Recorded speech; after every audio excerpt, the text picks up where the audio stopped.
नमस्कार, डेली 24 भारत देख रहे हैं आप। आपके साथ मैं हूं स्वीटी रक्षित। आजकल जब लोग अस्पताल में जाते हैं तो डॉक्टर एक ही चीज बोलते हैं, इनको दवा की नहीं दुआ की जरूरत, क्योंकि डॉक्टर भगवान का रूप माना जाता है। हर कोई डॉक्टर पे डिपेंड होता है कि जब मैं अस्पताल में बीमार होकर जा रहा हूं तो उम्मीद है कि डॉक्टर सही कर देंगे, इसलिए भगवान का दर्जा डॉक्टर को दिया जाता है। लेकिन कैसा लगेगा कि यही डॉक्टर फर्जी साबित हो, यही डॉक्टर कई मौतों का कारण बन जाए, यही डॉक्टर अपनी डिग्री से कई लोगों की जान ले ले। चौंक जाएंगे ना। चलिए, ऐसा ही एक मामला मैं आपके समक्ष ये मामला है मध्य प्रदेश का, जहां के दमोह जिले में मिशनरी अस्पताल में प्रैक्टिस करने वाले एक फर्जी हृदय रोग विशेषज्ञ के बाद अब जबलपुर से भी एक फर्जी डॉक्टर का मामला सामने आया है। एक के बाद एक दो मामले सामने आए जिसने पूरे मध्य प्रदेश को हिलाकर बताया जाता है कि आरोपी डॉक्टर बीजेपी जिला चिकित्सा प्रकोष्ठ का सह संयोजक भी है। शिकायत के अनुसार वो फर्जी आयुष डिग्री के आधार पर यहां एक सरकारी अस्पताल में काम करता था। फिलहाल जबलपुर जिले के एक अदालत के आदेश के बाद पुलिस ने फर्जी डॉक्टर के खिलाफ एफआईआर दर्ज कर ली है और जांच शुरू कर दी है। प्रदेश में एक सप्ताह के भीतर दो फर्जी डॉक्टरों के मिलने से हड़कंप मच गया। दमोह के फर्जी डॉक्टर मामले में एक और खुलासा हुआ है। बताया जाता है कि 15 लोगों के हार्ट की सर्जरी करने वाले डॉक्टर ने 2006 में एक निजी यानी कि प्राइवेट हॉस्पिटल में छत्तीसगढ़ विधानसभा के पूर्व अध्यक्ष राजेंद्र प्रसाद शुक्ला की सर्जरी भी की थी, जिसके बाद उनकी मौत हुई। इसका दावा उनके बेटे ने किया। जानकारी के अनुसार कोटा विधानसभा क्षेत्र से तत्कालीन कांग्रेस विधायक शुक्ला की 20 अगस्त 2006 को यहां अपोलो अस्पताल में मौत हो गई थी। उन्होंने 2000 से 2003 तक छत्तीसगढ़ विधानसभा के पहले अध्यक्ष के रूप में काम किया। शुक्ला के सबसे छोटे बेटे ने कहा है कि फर्जी डॉक्टर नरेंद्र विक्रमादित्य यादव ने अपोलो अस्पताल में सेवा दे रहे थे जब उनके पिता भर्ती थे। प्रदीप शुक्ला ने दावा किया है कि यादव ने मेरे पिता के दिल की सर्जरी का सुझाव दिया और उससे अंजाम दिया।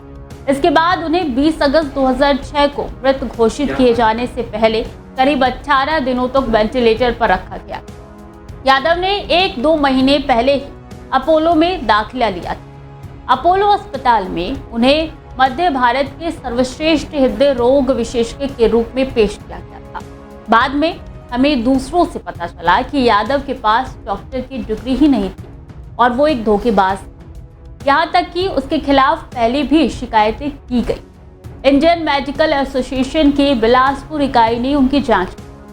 मेरे पिता की मृत्यु के बाद यादव द्वारा इलाज किए गए मरीजों की मौत के कुछ और मामले सामने आए, जिसके बाद उसे अपोलो अस्पताल छोड़ने के लिए कहा गया।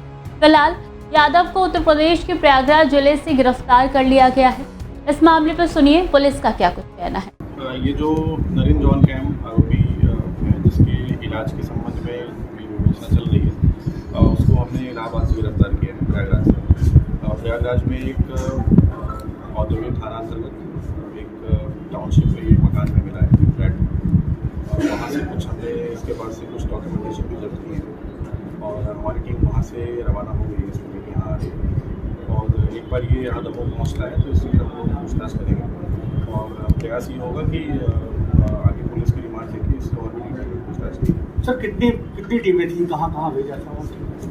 हमारी लगभग 2 टीमें जो थी वो आसपास के क्षेत्रों में खोज रही थी, दमोह के आसपास के जिलों में। जो पुख्ता इन्फॉर्मेशन मिली थी वो प्रयागराज में मिली थी। उसमें टीम लगातार काम कर रही थी और अभी जो इन्फॉर्मेशन है उसमें सफलता मिल रही है। टीम उसको वहाँ पर लेके आ रही है, आगे पूछताछ करते हैं, उसमें कुछ चीज़ सामने आएगी। इस मामले में अस्पताल को भी नोटिस जारी किया गया है।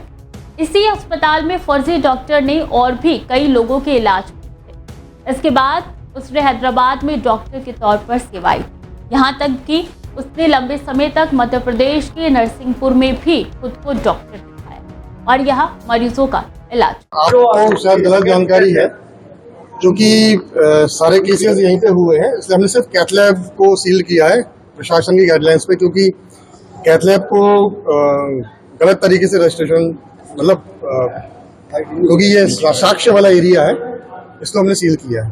बाकी चीजें बाद में रहेंगी। धन्यवाद। क्या जांच हुई कि अभी कैसे सील करने आने पर ऐसा क्या निकल गया ऐसा? तो क्योंकि सारे पेशेंट जितने डेथ हुई है उनमें से कुछ लोगों की एंजियोप्लास्टी एंजियोग्राफी यहीं पे हुई है, इसलिए हमने इस एरिया को साक्ष्य के रूप सर, ये में सील किया। प्रबंधन का आरोप है कि मशीनें बंद हो जाएंगी, एसी नहीं चलेगी तो मशीन खराब हो जाएगी। फिलहाल तो प्रशासन की तरफ से पूरा एरिया सील करना है, तो हमने वो एरिया कैथ लैब वाला सील कर दिया। लेट नहीं हुए हैं, जैसे जैसे साक्ष्य मिले हैं वैसे वैसे हम करते जा रहे हैं।